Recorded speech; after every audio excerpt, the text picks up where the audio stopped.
क्या आपने कभी सोचा है जो दूध हम रोज पीते हैं उसके पीछे कितनी तकलीफें छिपी होती है।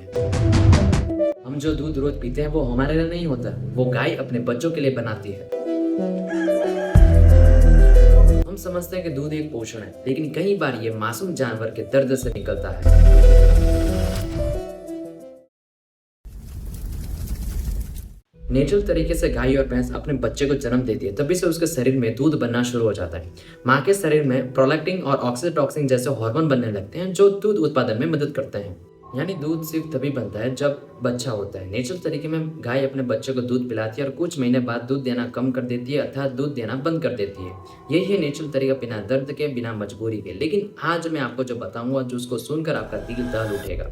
लेकिन अब ज्यादातर डेयरी फार्म में अब ऐसा नहीं होता। वहां पर दूध का मतलब बिजनेस हो गया है। दूध बढ़ाने के लिए गाय के शरीर में आर्टिफिशियल हार्मोन इंजेक्ट किया जाता है, जैसे आरबीएस, जो दूध की मात्रा बढ़ाता है लेकिन गाय को भारी दर्द दे देता है। कई देशों में जैसे कि कनाडा, जापान, यूरोप और पाकिस्तान जैसे देश में भी इसे बैन कर दिया गया है, लेकिन भारत में अभी भी इसका इस्तेमाल हो रहा है। गाय अपने बच्चों के लिए 10 महीने के अंदर 1000 लीटर दूध बनाती है, लेकिन उसकी मर्जी के बिना कई बार आर्टिफिशियल हार्मोन इंजेक्ट करके उसकी मात्रा 10,000 लीटर तक बढ़ाई जाती है। कई बार यह हार्मोन इंजेक्ट करते समय उसको इतना दर्द होता है कि वो अपना रोका हुआ दूध भी छोड़ देती है। इमेजिन कीजिए कि उसको कितना दर्द हो रहा होगा। फिर गाय को बार बार जबरदस्ती गर्भवती किया जाता है। मेल सांड में सीमन निकालने के लिए इलेक्ट्रिक शॉक दिया जाता है और वही सीमन फीमेल बॉडी में इंजेक्ट किया जाता है, वो भी उसके मर्जी के बिना। बच्चा पैदा होते ही उसकी माँ से 45 मिनट के अंदर ही अलग किया जाता है।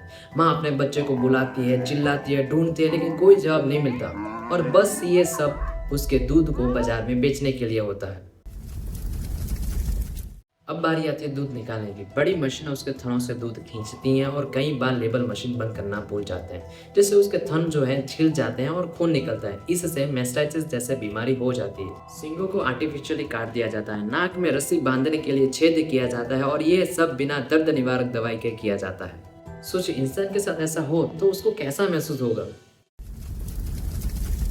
गाय और भैंस 20 साल तक जिंदा रह सकते हैं, लेकिन इन सब टॉर्चरों के कारण उनकी एवरेज उम्र 5 साल रह गई है। और ये सब अत्याचार उन पर ना हो, इसके लिए फाइन सिर्फ 50 से 500 रुपए तक का है। यानी कि दूध महंगा है और दर्द सस्ता है। गाय का बच्चा तो मेल भी हो सकता है, फीमेल भी हो सकता है। अगर फीमेल हुआ तो उसको दूध बनाने की मशीन बना देंगे, लेकिन मेल हुआ तो उसको भार खींचने में और कई बार उसको कसाई खाने में बेच दिया जाता है। अब सवाल आपसे है, क्या वेजिटेरियन होना इसका हल है? क्या सरकार को सख्त कानून बनाने चाहिए? आप क्या सोचते हैं कि दूध जरूरी है या दया?